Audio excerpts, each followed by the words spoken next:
बिस्मिल्लाहिर्रहमानिर्रहीम अस्सलामु अलैकुम वरहमतुल्लाहि वबरकातुहू। उम्मीद है दोस्तों सब खैर व आफियत से होंगे। आज की इस वीडियो के अंदर हम CS403 डेटाबेस मैनेजमेंट सिस्टम का लेक्चर नंबर 23 कवर करेंगे। अगर अभी तक आपने हमारे चैनल KST लर्निंग सब्सक्राइब नहीं किया तो फटाफट से सब्सक्राइब भी कर दीजिए और साथ बने बेल के आइकन के ऊपर क्लिक करके ऑल नोटिफिकेशन भी दोस्तों ऑन कर दीजिए। चलें स्टार्ट करते हैं आज के लेक्चर नंबर 23 में। लेक्चर नंबर 23 में जो पहला टॉपिक है दोस्तों ये इतना इंपॉर्टेंट नहीं है लेकिन हम उसकी एक सिर्फ डेफिनेशन कर लेते हैं और जो दूसरा टॉपिक है पार्टीशनिंग वाला उसको हम कंप्लीट करेंगे। दोस्तों यहाँ पे जो पहला टॉपिक है उसका नाम है डी नॉर्मलाइजेशन। दोस्तों ये डी नॉर्मलाइजेशन क्या है? ये बेसिकली नॉर्मलाइजेशन का उल्ट प्रोसेस है। जिस तरह आपको याद है कि हमने प्रीवियस लेक्चर में नॉर्मलाइजेशन पढ़ी थी। नॉर्मलाइजेशन क्या होती है कि जब आप अपने टेबल्स को नॉर्मलाइज करते हो, फर्स्ट नॉर्मल फॉर्म में, सेकंड नॉर्मल फॉर्म में, थर्ड नॉर्मल फॉर्म में, BCNF के अंदर, ठीक है। तो उसमें क्या होता है नॉर्मलाइजेशन में हम करते क्या है कि एक टेबल को डिफरेंट टेबल्स में डिवाइड करते हैं, इसको कहते हैं नॉर्मलाइजेशन। जबकि ये जो डी नॉर्मलाइजेशन होती है ये उसके उल्ट प्रोसेस है। उल्ट प्रोसेस क्यों है? क्योंकि ये डी नॉर्मलाइजेशन ये कहता है कि आप जो है डिफरेंट टेबल्स को एक टेबल में ज्वाइन करो, मर्ज करो। तो नॉर्मलाइजेशन कहता था कि क्या करो, डिवाइड करो, और ये क्या कहता है कि मर्ज करो। तो इसलिए ये क्या हुआ फिर नॉर्मलाइजेशन का उल्ट प्रोसेस है डी नॉर्मलाइजेशन। तो यहाँ पर लिखा हुआ है denormalisation is a technique to move from higher to lower normal forms. अब दोस्तों पहली बात यहाँ पे क्या हुई है कि देखें नॉर्मलाइजेशन में आपने क्या किया था, आप लोअर से हायर की तरफ जा रहे थे। मतलब पहले आप फर्स्ट नॉर्मल फॉर्म में जाते थे, फिर आप सेकंड में जाते थे, फिर आप थर्ड में जाते थे। लेकिन यहाँ पे क्या हो रहा है, यहाँ पे आप ऊपर से नीचे आ रहे हो, मतलब पहले आप हायर फॉर्म से नीचे की तरफ आओगे। तो डी नॉर्मलाइजेशन के अंदर हम लोअर फॉर्म से हायर फॉर्म की तरफ नहीं जाते बल्कि हायर टू लोअर फॉर्म जाते हैं। ये पहला इसका MCQ है। उसके बाद मैं सिर्फ ये डेफिनेशन इसलिए करवा रहा हूँ आपको कि डी नॉर्मलाइजेशन की अगर डेफिनेशन आती है तो आप इसको कर सको। दूसरा ये कि अगर डी नॉर्मलाइजेशन का कोई MCQ आ जाता है तो वो आप कर सको, अदरवाइज ये टॉपिक इंपॉर्टेंट नहीं है। तो पहला MCQ क्या हुआ कि डी नॉर्मलाइजेशन के अंदर हम जो है वो higher to lower form normal form की तरफ मूव करते हैं। उसके बाद of database modelling in order to speed up database access, यानी और ये क्यों की जाती है डी नॉर्मलाइजेशन और दोस्तों नॉर्मलाइजेशन का एक ही मेन मोटिव है, क्या बोला कि नॉर्मलाइजेशन भी हम इसलिए करते हैं ताकि हमारी डेटाबेस की जो एक्सेस है वो स्पीड अप हो जाए, और डी नॉर्मलाइजेशन के अंदर भी हम अपने हायर फॉर्म से लोअर फॉर्म की तरफ इसलिए मूव करते हैं ताकि हमारी डेटाबेस की जो स्पीड है एक्सेस करने की वो फास्ट हो जाए, ठीक है। तो ये इसका जो आप दो MCQs हो गए कि डी नॉर्मलाइजेशन हम कैसे करते हैं हायर फॉर्म से लोअर नॉर्मल फॉर्म की तरफ, और दूसरा इसका मेन इंपॉर्टेंट MCQs क्या हो सकता है कि जनाब डी नॉर्मलाइजेशन क्यों करते हैं ताकि हम अपने डेटाबेस की एक्सेस को स्पीड अप कर सकें। उसके बाद denormalisation process is applied for driving a physical data model from a logical form, यानी वो कह रहा है जनाब डी नॉर्मलाइजेशन आप तब अप्लाई करते हो जब आप अपने लॉजिकल डाटा मॉडल से फिजिकल डाटा मॉडल ड्राइव कर रहे होते हो ना, बना रहे होते हो। उस दौरान फिजिकल डाटा मॉडल बनाते हुए हम जो है डी नॉर्मलाइजेशन की जो टेक्निक है वो अप्लाई करते हैं। ले जी यहाँ तक बस इसकी डेफिनेशन और ये एक दो MCQs काफ़ी थे। अब चलते हैं इसको सारे को छोड़ दें, कोई इंपॉर्टेंट चीज़ नहीं है, ये सिचुएशन सारी छोड़ दें। हम चलते हैं डायरेक्ट जी पार्टीशनिंग पे। आपका इस लेक्चर नंबर 23 का मोस्ट इंपॉर्टेंट जो टॉपिक है वो है जी पार्टीशनिंग। ये पार्टीशनिंग दोस्तों नाम जाहिर हो रहा है, पार्टीशन किसे कहते हैं? अपनी एक चीज़ को मल्टीपल चीज़ों में डिवाइड करने को पार्टीशनिंग कहते हैं इंग्लिश में। तो यहाँ पे दोबारा से वो कह रहा है कहता है denormalisation leads to merging different relations कहते हैं टेबल्स को। तो यानी वो कह रहा है कि ऊपर जो आप अभी डी नॉर्मलाइजेशन पढ़ के आए हो उसमें हम क्या कर रहे थे कि डिफरेंट टेबल्स को क्या कर रहे थे, मर्ज कर रहे थे, जोड़ रहे थे। लेकिन कहता है whereas partitioning split same relation into two, यानी वो कहता है जबकि जो पार्टीशनिंग है वो डी नॉर्मलाइजेशन के उल्ट प्रोसेस है। उल्ट क्यों है? क्योंकि डी पार्टीशनिंग के अंदर हम क्या कर रहे हैं, स्प्लिट कर रहे हैं। स्प्लिट करते हैं डिवाइड करने को, सेम रिलेशन इनटू टू, मतलब कहता है एक टेबल को दो टेबल में डिवाइड करने को हम पार्टीशनिंग कहते हैं। ये होगी पार्टीशनिंग की डेफिनेशन यहाँ से लेकर यहाँ तक। वेयर एज पार्टी यहाँ से partitioning split same relation mean tables into two. आगे आता है the general aims of data partitioning and placement in database are to, यानी वो कह रहा है कि आगे इस लाइन में क्या कह रहा है, कहता है जनाब हम पार्टीशनिंग तो हमें समझ आ गई कि पार्टीशनिंग क्या होती है। अब वो कहता है पार्टीशनिंग का जनरल मकसद क्या है, एम्स क्या है, उसका मेन मोटिव क्या है, हम पार्टीशनिंग करते क्यों हैं, हम एक टेबल को दो डिफरेंट टेबल में डिवाइड करते क्यों हैं।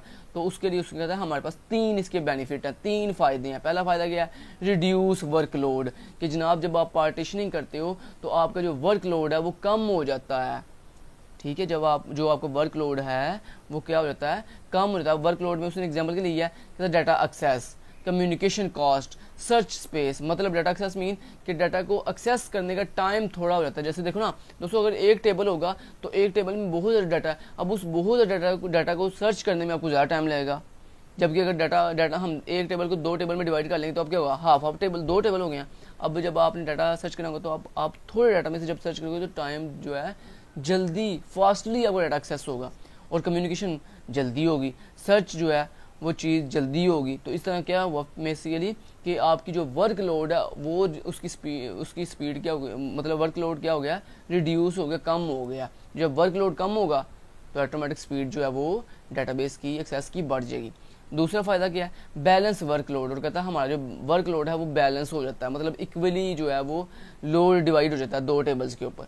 उसके बाद तीसरा फ़ायदा क्या है, speed up the rate of useful work, कहता है जो हमारे काम की चीज़ें होती हैं उसको एक्सेस करने में हमारी जो डेटाबेस है वो क्या होती है, स्पीड अप हो जाती है। तो ये तीन फ़ायदे हैं किसके जी, पार्टीशनिंग। ये हैं इसके तीन एम्स, तीन मकसद पार्टीशनिंग करने के। तो पहले मैंने आपको क्या बताया पार्टीशनिंग क्या होती है, फिर मैंने आपको उसके तीन के मकसद बताए हैं। उसके बाद कहता है अगला इंपॉर्टेंट पॉइंट है, there are two types of partitioning. कहता है पार्टीशनिंग की दो मेन टाइप्स होती हैं, कौन कौन सी, हॉरिजॉन्टल पार्टीशनिंग और वर्टिकल पार्टीशनिंग। अभी दोस्तों हॉरिजॉन्टल पार्टीशनिंग क्या होती है, इसको मैं बकायदा एक डायग्राम से समझाता हूँ आपको। दोस्तों हॉरिजॉन्टल पार्टीशनिंग ये होती है कि मान लो आपके पास एक टेबल था, ये आपके पास एक ओरिजिनल टेबल है जो ऊपर मैंने लिखा भी हुआ है हॉरिजॉन्टल पार्टीशनिंग। ये एक टेबल है जिसमें क्या है कि रोल नंबर का कॉलम है, एक नेम का कॉलम है और एक क्लास का कॉलम है। इसमें कितनी रोज हैं, 4 रोज हैं, एक पहली रोल नंबर 1 वाली, roll number 2, roll number 3 and roll number 4। तो क्या किया, हॉरिजॉन्टल दोस्तों पार्टीशनिंग की होती है कि जब आप अपने एक टेबल को दो टेबल में डिवाइड करते हो विद द हेल्प ऑफ रोज, मतलब आपने आधी रोज एक टेबल में डाल दी, आधी रोज दूसरे टेबल में डाल दी। तो क्या हुआ, रोल नंबर 1 और 2 आपने एक टेबल में रख दिया और रोल नंबर 3 और 4 वाला जो डाटा था वो आपने दूसरे टेबल में रख दिया। तो यानी आप रो की बेसिस पर आप टेबल को डिवाइड कर रहे हो, मतलब आधी रोज एक टेबल में, आधी रोज दूसरे टेबल में। तो इसको कहते हैं हॉरिजॉन्टल पार्टीशनिंग। ठीक है जी। नेक्स्ट आती है दोस्तों जो पार्टीशनिंग की दूसरी मेन टाइप है उसका नाम है वर्टिकल पार्टीशनिंग। ये वर्टिकल पार्टीशनिंग क्या होती है वो बता देता हूँ।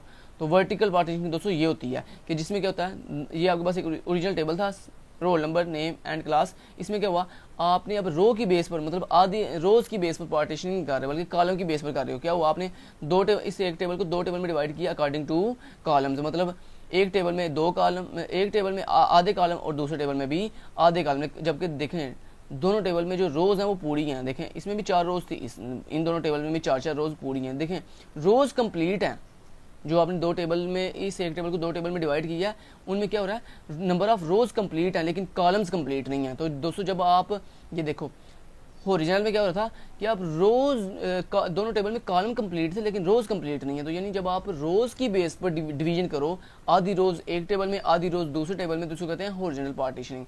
जबकि वर्टिकल पार्टीशनिंग क्या होती है कि जब आप एक टेबल को दो टेबल में डिवाइड करो अकॉर्डिंग टू कॉलम्स, मतलब आधे कॉलम्स एक टेबल में, आधे कॉलम दूसरे टेबल में, तो इसको कहते हैं वर्टिकल पार्टीशनिंग। तो ये आपकी पार्टीशनिंग की दो मेन टाइप्स थी।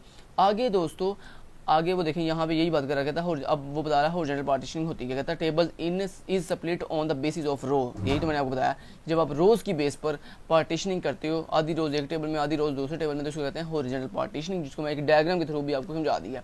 आगे कहता है which means a larger table is split into smaller table. मतलब वो कह रहा है कि जब आपके पास एक बड़ा टेबल हो जिसमें बहुत ज़्यादा रोज हों तो हम क्या करते हैं, आधी रोज एक टेबल में डिवाइड कर देते हैं, आधी रोज दूसरे टेबल में ले जाते हैं। तो इस तरह क्या होता है, एक हाई लेवल का जो टेबल जिसमें ज़्यादा डाटा था उसको हमने थोड़े थोड़े डाटा के साथ जो है, डिफरेंट रोज के साथ जो है, डिफरेंट टेबल्स में डिवाइड कर दिया। आगे जनाब जी, अब ये जो आगे टाइप्स आ रही है ना रेंज पार्टीशनिंग, ये बेसिकली हॉरिजॉन्टल पार्टीशनिंग की आगे फर्दर टाइप्स हैं। ये देख लिखा भी हुआ है, some of the types of horizontal partitioning are as unders. तो दोबारा रिपीट करता हूँ, पार्टीशनिंग मैंने बताया क्या होती है, उसके बाद मैंने आपको पार्टीशनिंग की दो मेन टाइप्स बताई हैं, एक हॉरिजॉन्टल पार्टीशनिंग, दूसरी वर्टिकल पार्टीशनिंग। फिर उसके बाद मैंने आपको बताया हॉरिजॉन्टल पार्टीशनिंग क्या होती है और फिर बताया वर्टिकल पार्टीशनिंग क्या होती है। अब दोस्तों आगे जो फर्दर टाइप्स आ रही हैं इस चैप्टर के अंदर, वो आपकी हॉरिजॉन्टल पार्टीशनिंग की आगे फर्दर टाइप्स हैं। ये जो आप टाइप्स पढ़ने जा रहे हो ना, ये पार्टीशनिंग की टाइप्स नहीं है, ये आपकी जो पार्टीशनिंग की टाइप थी ना हॉरिजॉन्टल पार्टीशनिंग, उसकी फर्दर आगे टाइप्स हैं, जिसमें पहली टाइप है जी रेंज पार्टीशनिंग। दोस्तों ये रेंज पार्टीशनिंग क्या होती है, ये भी एक डायग्राम से समझाता हूँ, बजाय इसके मैं बातों से समझाऊंगा आपको। This is the range partitioning. दोस्तों ये जो मैंने रेड कलर के साथ एक बॉक्स बनाया हुआ है, जिसमें मैंने एक टेबल लिया हुआ है, जिसमें एक रोल, मान लो एक टेबल है जिसमें एक रोल नंबर वाला कॉलम है, ठीक है। इसमें देखें कितना डाटा है, 1 से लेकर 1000 तक रिकॉर्ड है, मतलब 1000 स्टूडेंट का रिकॉर्ड है आपके ओरिजिनल टेबल के अंदर। अब आपने क्या किया दोस्तों, रेंज पार्टीशनिंग ये होती है जिसमें हम जो है अपने ओरिजिनल टेबल को डिवाइड करते हैं अकॉर्डिंग टू रेंज।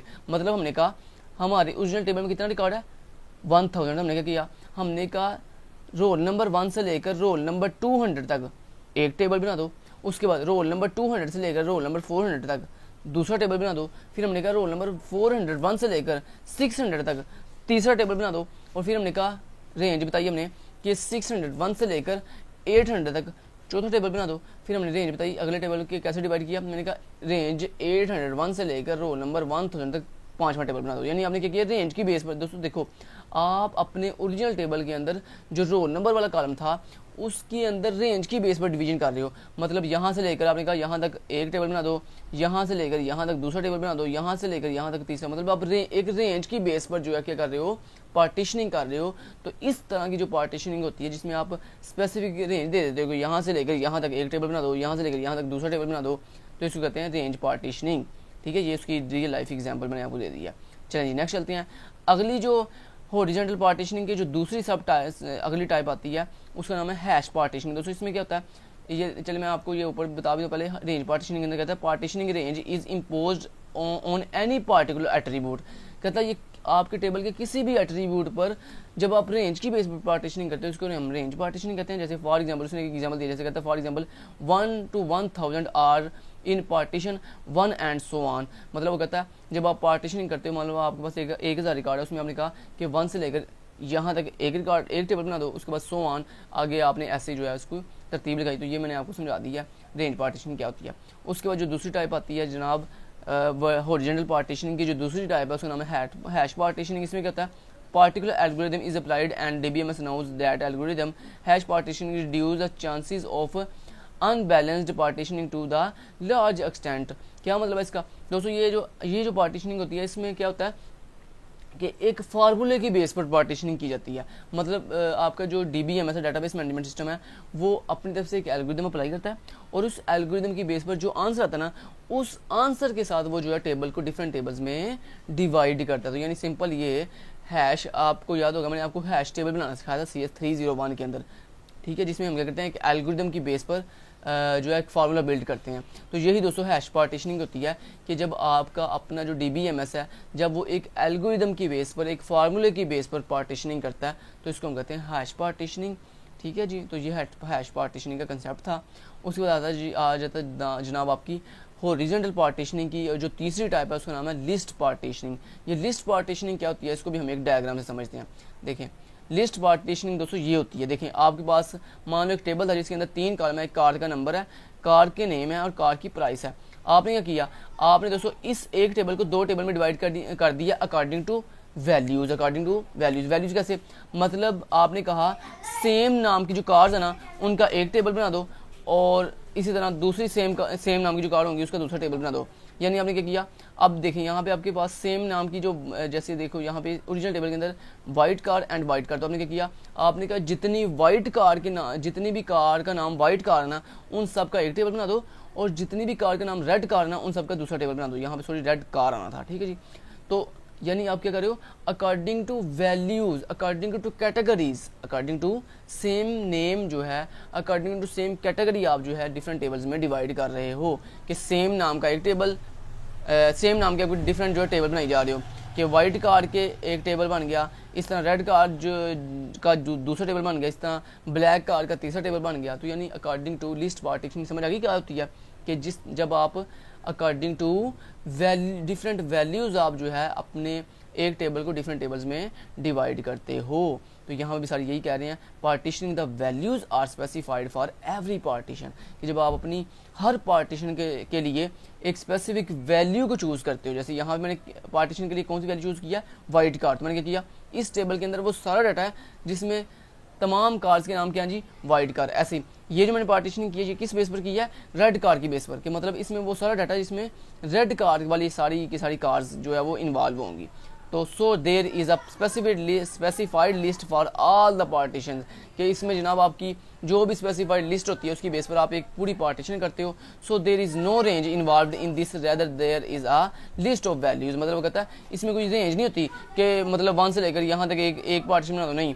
कहता है इसमें क्या होता है, इसमें जनाब आपकी रेंज इन्वॉल्व नहीं होती बल्कि इसमें वैल्यूज़ इन्वॉल्व होती हैं, कि आपकी इस नाम की जितनी वैल्यूज़ हैं उनका एक टेबल बना दो, इस नाम की जितनी वैल्यूज़ हैं उनका दूसरा टेबल बना दो। तो इससे कहते हैं लिस्ट पार्टीशनिंग। यहाँ तक दोस्तों आपका जो लेक्चर है वो कंप्लीट होता है। उम्मीद करता हूँ आपको विद डायग्राम सारी चीज़ों की समझ आई होगी।